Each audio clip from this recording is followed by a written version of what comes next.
Assalamualaikum warahmatullahi wabarakatuh. Oke, kita lanjutkan saja ceritanya. Tapi seperti biasa, yang belum bantu tekan tombol like, bantu dulu Mimin untuk tekan tombol like-nya. Yes. Bab 2984 sampai bab 2985. Kepingan salju besar seukuran mobil berjatuhan di langit dan berjatuhan satu demi satu. Setiap bongkahan salju beratnya hampir bertonton. Ketika salju turun, ia menimbulkan gema, gemuruh, menderu, di lembah dataran rendah. Tumpukan salju besar segera membanjiri seluruh lembah. Dan semua salju lebat ini turun di sebelah Ye Chong, dan tidak ada satupun yang bisa menimpa Ye Chong. Perisai pelindung energi sejati yang tak terlihat telah meluas ke seluruh tubuh Ye Chong.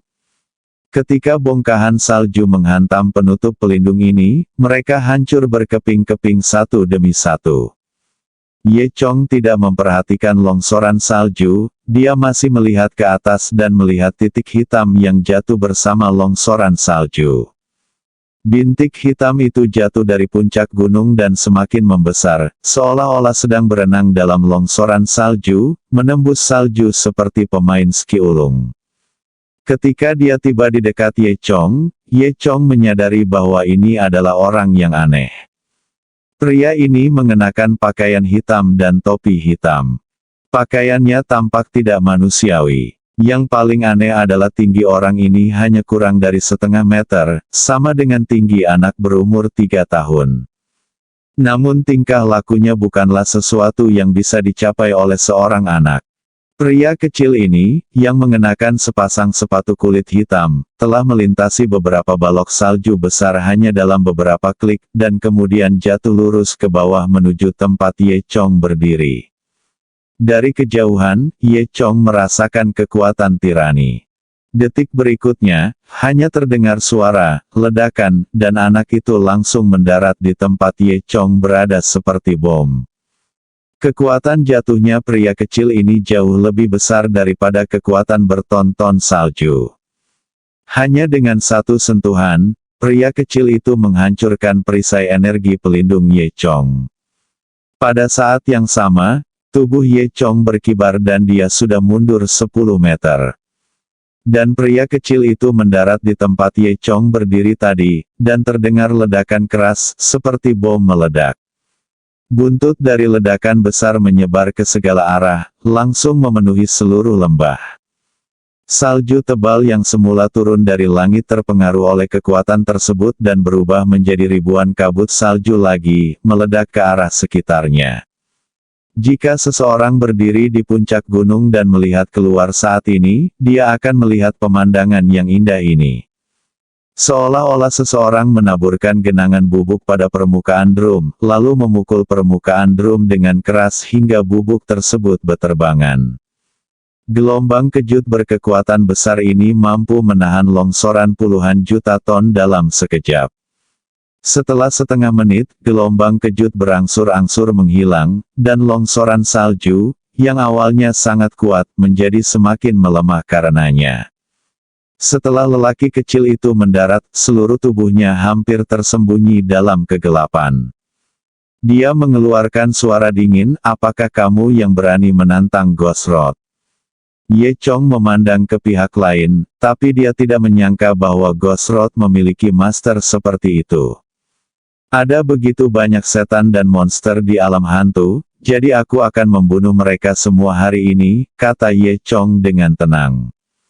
Dan pria kecil ini tidak lain adalah Thompson, salah satu dari 10 orang bijak di alam hantu. Dia mengorbankan nyawanya untuk mengundang lahirnya Raja Hantu. Pada saat ini, 9 orang bijak yang berdiri di ruang konferensi yang gelap sangat gembira melihat Raja Hantu muncul. Raja Hantu akhirnya tiba. "Hebat, anak ini sudah mati." Semua orang berkata dengan semangat. Pada saat ini, Wang Jing di kejauhan terkejut ketika dia melihat kekuatan penghancur menakjubkan yang disebabkan oleh Raja Hantu tadi. Sepertinya ini adalah Raja Hantu yang legendaris. Ketika Wang Jing berada di Ghost Dao, dia hanya mendengar tentang nama Raja Hantu dan tidak pernah benar-benar melihat Raja Hantu. Faktanya, selama ratusan tahun, tidak ada seorang pun di alam hantu yang pernah melihat Raja Hantu mengambil tindakan. Dapat dikatakan bahwa Wang Jing cukup beruntung. Saat ini, longsoran salju belum berhenti, gemuruh masih bergema di seluruh lembah, dan salju tak berujung masih turun.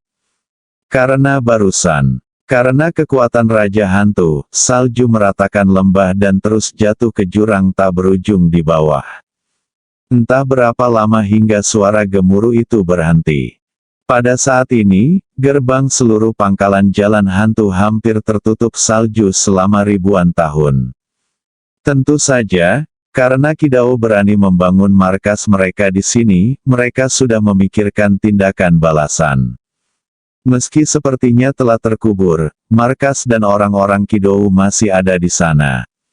Di ruang konferensi yang gelap itu, 9 orang masih memperhatikan layar lebar.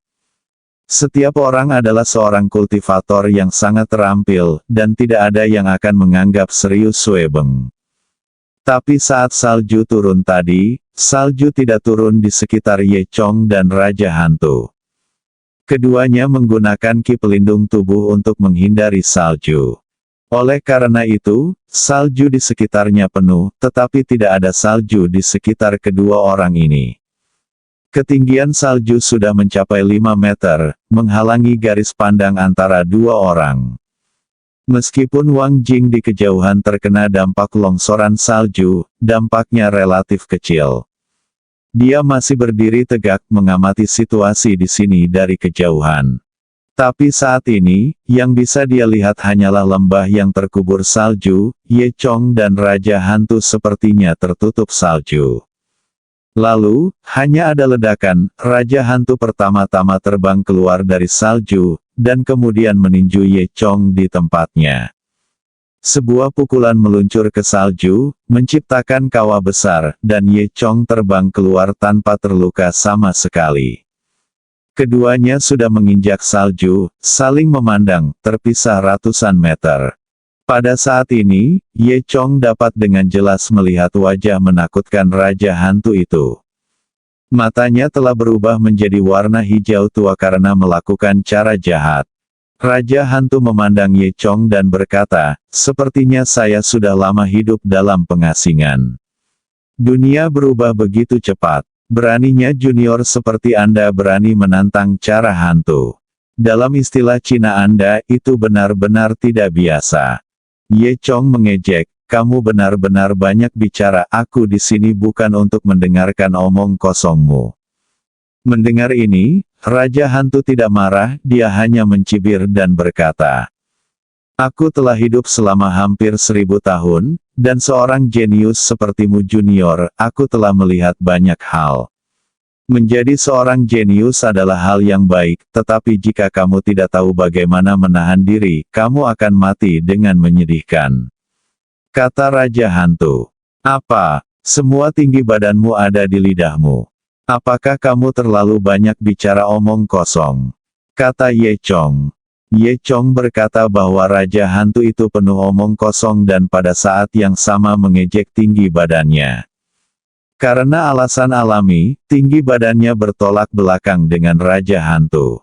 Ketika dia mendengar orang lain mengatakan dia pendek, dia langsung menjadi marah. "Nak, kamu mati hari ini," kata Raja Hantu. Selama ratusan tahun, tidak ada yang berani menghinanya seperti ini. Saat dia mengatakan ini, Raja Hantu tiba-tiba menghilang begitu saja dengan bunyi letupan. Ye Chong melihat sekeliling dengan hati-hati dan tidak menemukan bayangan Raja Hantu. Teknik tembus pandang semacam ini cukup langka, bahkan mata Dewa Naga Ye Chong tidak dapat melihatnya. Ini benar-benar tidak pernah terdengar dan tidak terlihat. Detik berikutnya, hanya suara siulan yang terdengar, dan titik hitam muncul dari udara tipis kurang dari 10 meter dari Ye Chong, terbang menuju Ye Chong. Bintik hitam itu semakin membesar, ketika mendekati Ye Chong melihat dengan jelas bahwa itu adalah jamur seukuran semangka. Dalam sekejap mata, Jamur itu terbang mendekati Ye Chong, dan Ye Chong menghancurkan jamur itu menjadi beberapa bagian dengan lambaian tangannya. Dan ketika Ye Chong baru saja menyentuh jamur itu tiba-tiba meledak. Hanya ada suara, bang, yang tidak keras, tapi jamur itu meledak dan asap ungu tebal muncul mengelilingi Ye Chong. Jelas sekali asap ungu tebal ini sangat beracun. Ye Chong mencium bau amis yang sangat menyengat. Ini sangat beracun, dan bahkan Ye Chong pun merasa mual.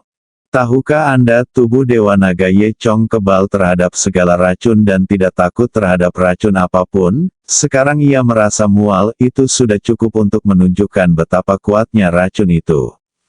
Bisa dibayangkan, bisa dibayangkan. Jika orang biasa pasti sudah terbunuh oleh asap beracun tersebut. Kemudian, Ye Chong memberikan minuman ringan, dan bola energi sejati keluar dari tubuhnya sebelum menyebarkan asap beracun. Ketika semua asap beracun belum hilang, suara "whoosh" tiba-tiba terdengar di telinga Ye Chong. Ternyata itu adalah panah beracun kecil berwarna ungu yang ditembakkan ke arah Ye Chong. Panah racun hanya panjangnya 1 jari, sangat tipis, dan sangat cepat.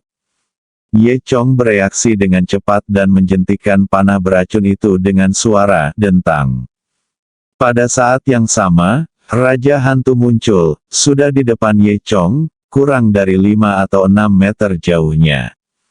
Raja Hantu mengarahkan jarinya ke arah Ye Chong dan menembakkan panah beracun lainnya. Trik kecil, Ye Chong berkata dengan nada menghina. Saat dia berbicara, panah beracun telah ditembakkan di depan Ye Chong. Ye Chong mengulurkan tangannya dan menjepit panah beracun itu dengan 2 jari. Kemudian, Ye Chong menjentikkan punggungnya dan melemparkan panah beracun Raja Hantu ke arah Raja Hantu lagi, lebih cepat. Kemudian dengan suara desir, ia melesat ke arah Raja Hantu. Raja Hantu lebih cepat dan bergerak ke samping dalam sekejap untuk menghindari panah beracun. Meskipun Raja Hantu kecil, dia sangat fleksibel, dan kecepatannya tidak kalah dengan Ye Chong, dan bahkan lebih cepat dari Raja Hantu. Kemudian, Raja Hantu berputar di sekitar Ye Chong dan mulai menyemprotkan panah beracun secara terus-menerus. Untuk sementara waktu, panah beracun penuh sesak, seperti hujan badai bunga pir, menembaki Ye Chong. Tapi Ye Chong tidak takut sama sekali, dan menjentikkan panah beracun ini satu persatu dengan tangannya menari seperti kilat.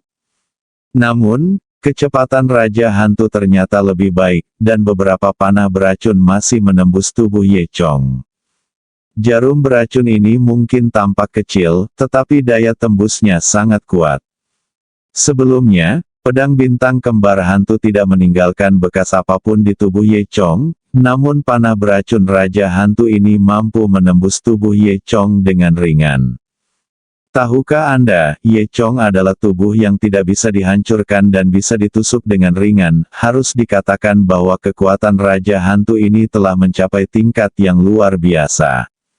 Namun, jarum beracun itu hanya menembus permukaan secara dangkal. Cedera kecil ini seperti tanda putih di kulit, dan tidak melukai Ye Chong sama sekali. Meskipun jarum beracun ini beracun, mereka dengan cepat memasuki tubuh Ye Chong melalui ujung jarum. Tapi tubuh Dewa Naga Ye Chong benar-benar mampu melawan racun ini. Melihat Ye Chong ditikam olehnya, Raja Hantu merasa bangga. Akibatnya, di detik berikutnya, Ye Chong sedikit menggoyangkan tubuhnya dan mengibaskan semua jarum beracun tanpa meninggalkan bekas darah. Raja Hantu juga berhenti pada saat ini, menyipitkan matanya dan menatap Ye Chong. Ini, fisik yang istimewa. Fisik yang istimewa. Raja Hantu sebenarnya berteriak dengan semangat.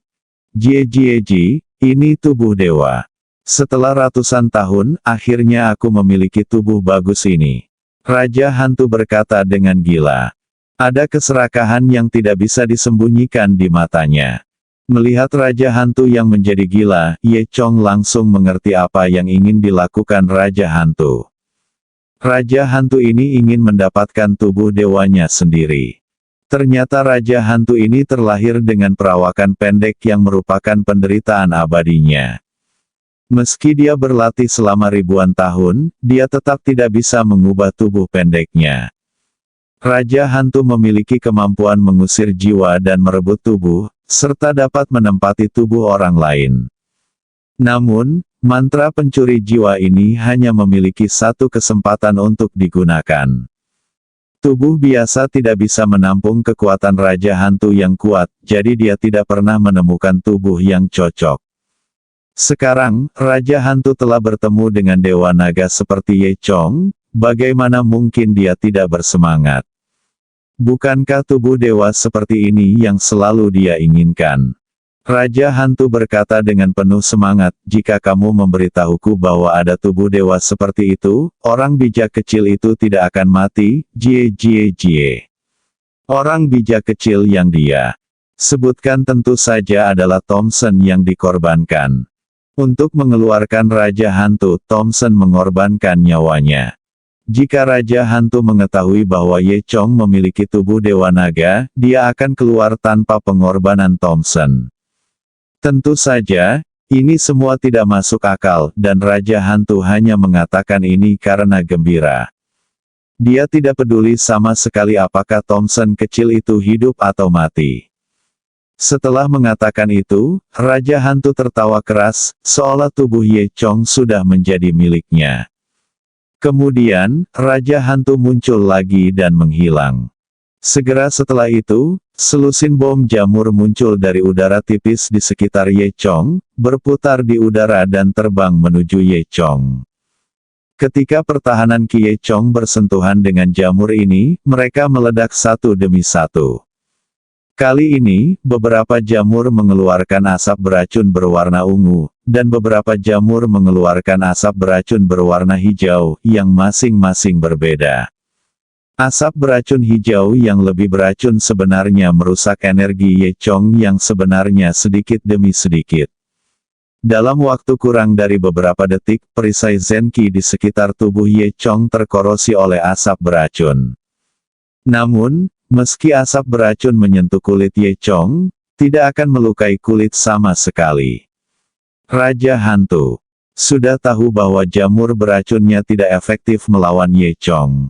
Ia hanya ingin menguji kualitas tubuh ini.